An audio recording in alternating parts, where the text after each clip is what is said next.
Bonjour, c'est Cryptolyse. Aujourd'hui, on va parler de AVAX, la crypto-monnaie de la blockchain Avalanche. Avalanche, c'est un projet que je suis énormément, je vous le présente régulièrement, je les update régulièrement dessus, et notamment, il faisait partie de mon top de dimanche dernier qui se concentrait justement sur les blockchains qui construisaient dans le bear market et qui étaient majoritairement des layers 0, 1 et 2. Dimanche prochain, je vais vous présenter des projets qui sont en dehors de blockchain structurelles, qui eux-mêmes construisent toujours en bear market et qui préparent justement le prochain bull run. Avalanche faisait partie justement du top de dimanche dernier, je vous invite à regarder la vidéo, mais je vais expliquer un petit peu ce qu'est réellement Avalanche. Avalanche, c'est une layer 0. C'est une blockchain qui, alors, ils se définissent comme étant une layer 0, parce qu'ils se comparent notamment à Polkadot, mais est-ce que c'est vraiment une layer 0 ? C'est un peu entre les deux, ils ont vocation à être layer 0, même s'ils ont comme une part proche de la layer 1, sur lequel on a vraiment une conception qui est particulière. Ils ont un consensus qui est très performant, qui est particulier, qui leur est propre, chose qui est vraiment notable avec des taux de finalité de transaction inférieurs à 2 secondes, ce qui est vraiment très fort, et à côté, on se retrouve sur une blockchain qui est construite en 3 blockchains qui sont interfacées, avec différents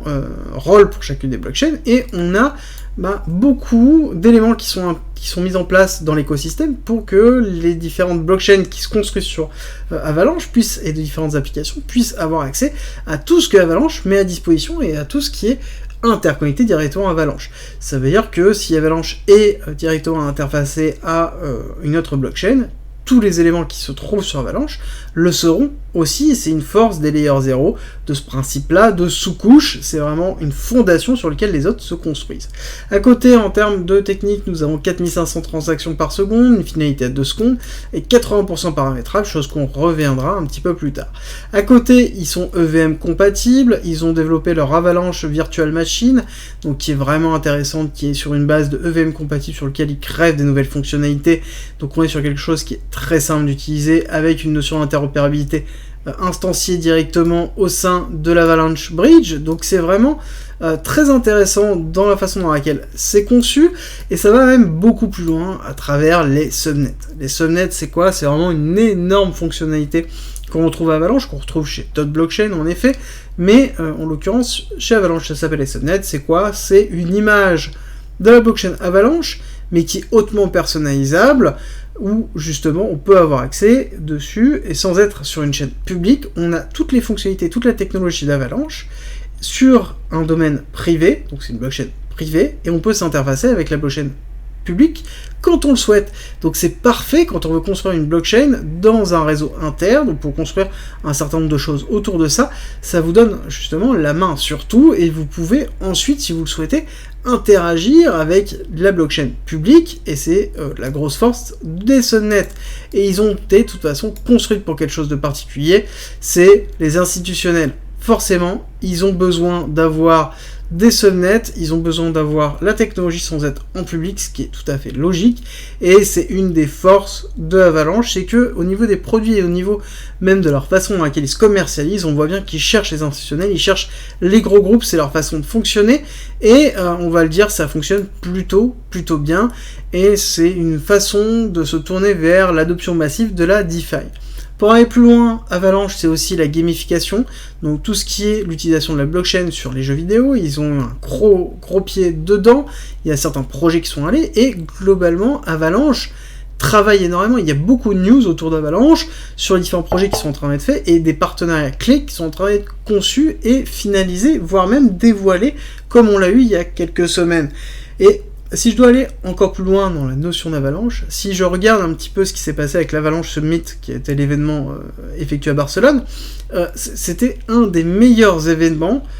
crypto qui a eu lieu depuis quand même longtemps, et autour de la blockchain, ce qui montre qu'en effet il y a un véritable engouement autour de cette blockchain, et qu'il y a une véritable volonté de bien faire, de se donner les moyens d'aller plus loin, et c'est une des forces aussi d'Avalanche, et c'est pour ça que ce projet-là, je le suis malgré tout ce qui peut se passer à côté. Alors tout ce qui s'est passé autour de la mise en place des vidéos, donc si vous n'avez pas suivi le drama qui s'est effectué, j'ai déjà donné ma position dessus, personnellement, il y a des choses qui me dérangent, mais il y a des choses qui me dérangent tant dans la façon dans laquelle c'est raconté, dans la façon dans laquelle c'est effectué, que dans la façon de ce qui a pu se passer réellement au niveau d'Avalanche. Mais pour moi, je prends du recul par rapport à ce type de choses-là, et je note notamment ce qui se passe techniquement, quel est l'apport technique, et quelle est la volatilité du cours, est-ce que techniquement on est sur quelque chose d'intéressant. Pour moi, je considère que Avalanche reste une blockchain vraiment de premier ordre, et techniquement est toujours dans une zone très intéressante. On va attaquer la partie technique, on va finir avec la partie fondamentale.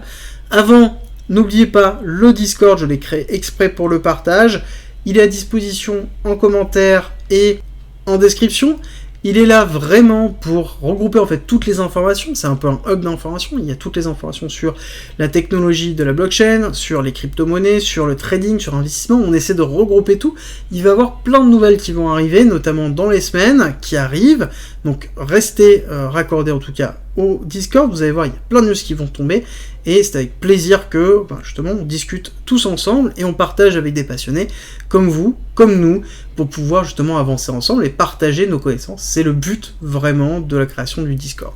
Alors, on va terminer, on attaque la partie technique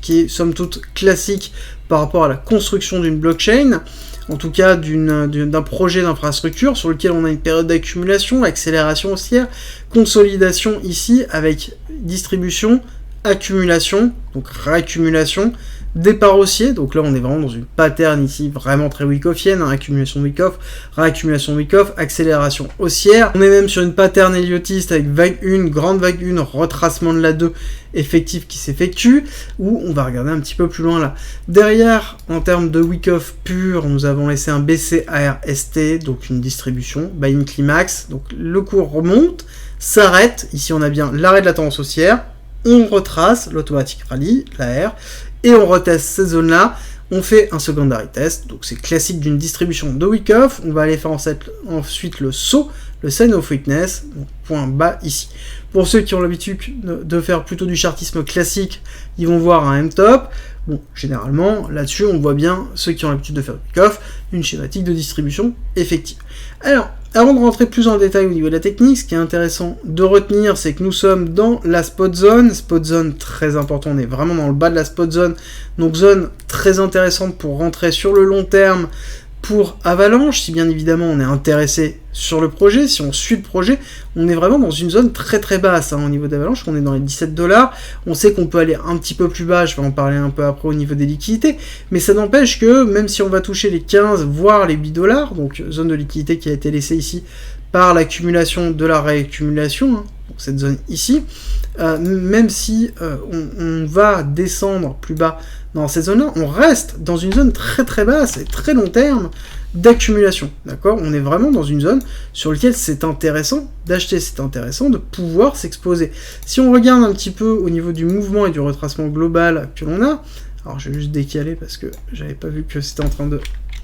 être au-dessus, on voit que on est ici dans la zone très forte en dessous des 786. Donc on est dans une zone de rechargement vraiment long terme, on est même en dessous des 886. Donc on est vraiment dans une zone très très intéressante. Est-ce qu'on peut descendre plus bas? Oui, clairement, on a des zones où on peut aller taper, comme je vous dis, les 15 voire les 8$. Mais est-ce que si on souhaite commencer à rentrer en DCA et qu'on est investisseur, est-ce que c'est une bonne zone pour commencer à me dire je rentre en DCA sur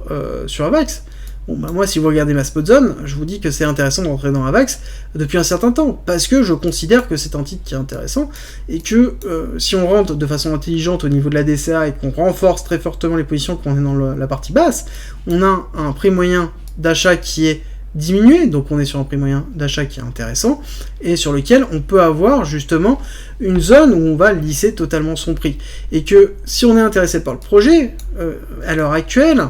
le prix d'entrée importe peu, parce que on va se retrouver sur une accélération, on est sur une vague 2, c'est un projet qui est en train de travailler son prochain bull run, sur lequel on pourrait justement aller chercher les objectifs de vague 3 à 250$, voire même plus. Avalanche, pour moi, ça fait partie des projets que je suis sur le très long terme, donc prochain bull run, voire celui d'après. Globalement, c'est quelque chose, moi, que je vais suivre sur du très très long terme, potentiellement 3, 4, 5 ans, avec des targets qui peuvent dépasser les 500$ sur Avalanche, et une Une adhésion massive, bien évidemment, ça n'arrivera pas demain, mais quand on regarde en fait le prix proportionnellement à l'évolution que l'on pourra avoir si on regarde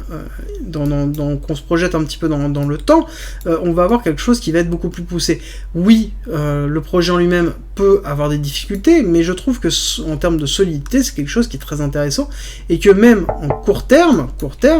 on voit qu'on est en train de se mettre en place ici une accumulation avec le SC.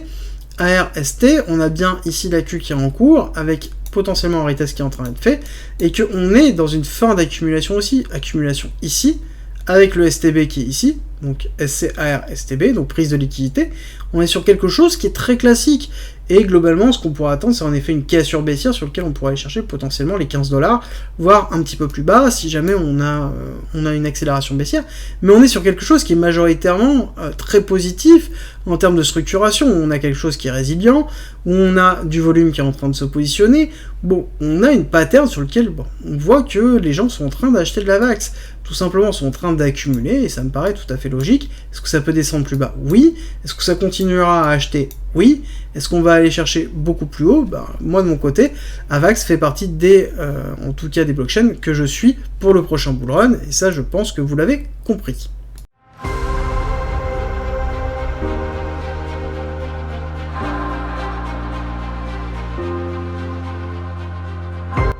Rejoins le Discord, c'est un lieu unique qui réunit toutes les informations sur l'investissement, le trading, la crypto-monnaie et la blockchain. Tu y trouveras notamment toutes nos annonces, une bibliothèque remplie d'informations mises à disposition gratuitement pour tout comprendre, des salons de discussion pour pouvoir progresser ensemble sur la crypto-monnaie, la blockchain, le minage, la fiscalité, la DeFi bien évidemment, et ensuite l'analyse technique avec la partie débutant, expert, sur les indices, sur même le trading en général. Ensuite, tu as la partie communautaire avec nos signaux, bien évidemment. Et ensuite, les services communautaires, donc de la communauté à la communauté, ainsi que les annonces de recrutement et des salons de discussion pour discuter de chacun des coins, de tes coins préférés. Ensuite, en étant membre du Discord, tu as accès à cryptolist.fr avec plein de guides écrits mis à disposition gratuitement, ainsi qu'un ensemble de vidéos mises à disposition gratuitement, sur lesquelles tu vas y retrouver plein d'informations pour pouvoir te former notamment sur la psychologie, la DeFi, l'investissement, le trading, l'analyse technique bien évidemment, ainsi que les futurs, la gestion des futurs, construire sa propre stratégie, comprendre la technologie de la blockchain et encore avoir accès aux lives, tout simplement rediffusés, qui sont sur le Discord où on traite justement de sujets d'actualité et on discute ensemble et on va plus loin. D'ailleurs, si tu veux aller plus loin, le premium est à disposition et n'hésite pas à nous rejoindre sur le Discord et à poser des questions dessus, tu auras toutes les informations. Si tu aimes mon contenu, like, partage et abonne-toi, ça m'aide énormément.